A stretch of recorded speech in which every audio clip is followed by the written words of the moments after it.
Praise the Lord. Hallelujah. സർവശക്തനായ ദൈവം നമ്മളെ എല്ലാവരെയും സമർത്ഥമായിട്ട് അനുഗ്രഹിക്കട്ടെ എന്ന് പ്രാർത്ഥിക്കുന്നു.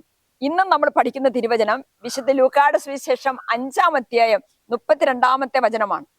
ഞാൻ വന്നിരിക്കുന്നത് നീതിമാന്മാരെ വിളിക്കാനല്ല, പാപികളെ അനുതാപത്തിലേക്ക് വിളിക്കാനാണ്.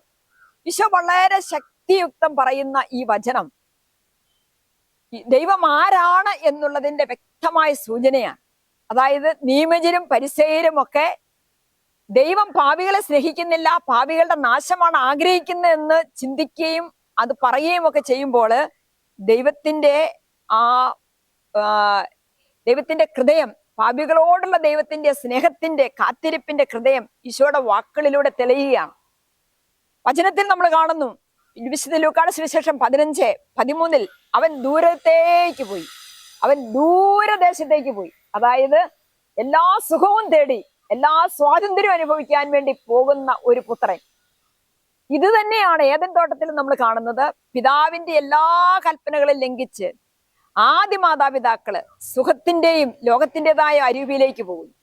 എന്നാൽ അവരെ തേടി വരുന്ന ദൈവത്തെയാണ് നമ്മൾ കാണുന്നത്. ഇവിടെയും തിരിച്ചു വരാൻ വേണ്ടി കാത്തിരിക്കുന്ന, ഇളയ മകന് വേണ്ടി കാത്തിരിക്കുന്ന, അവന് വേണ്ടി കാത്തിരിക്കുന്ന ഒരു ദൈവത്തിന്റെ ഹൃദയമാണ് വിശുദ്ധ ലൂക്കായുടെ സുവിശേഷം എടുത്തു കാണിക്കുന്നത്.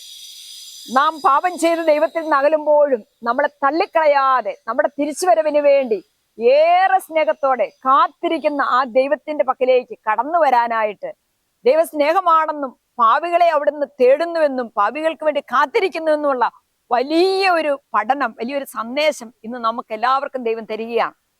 പ്രിയപ്പെട്ടവരെ, നമ്മുടെ എല്ലാ ബലഹീനതകളിലും ദൈവത്തിങ്കിലേക്ക് നമുക്ക് മടങ്ങി വരാം, തിരിച്ചു വരാം. Hallelujah, praise the Lord.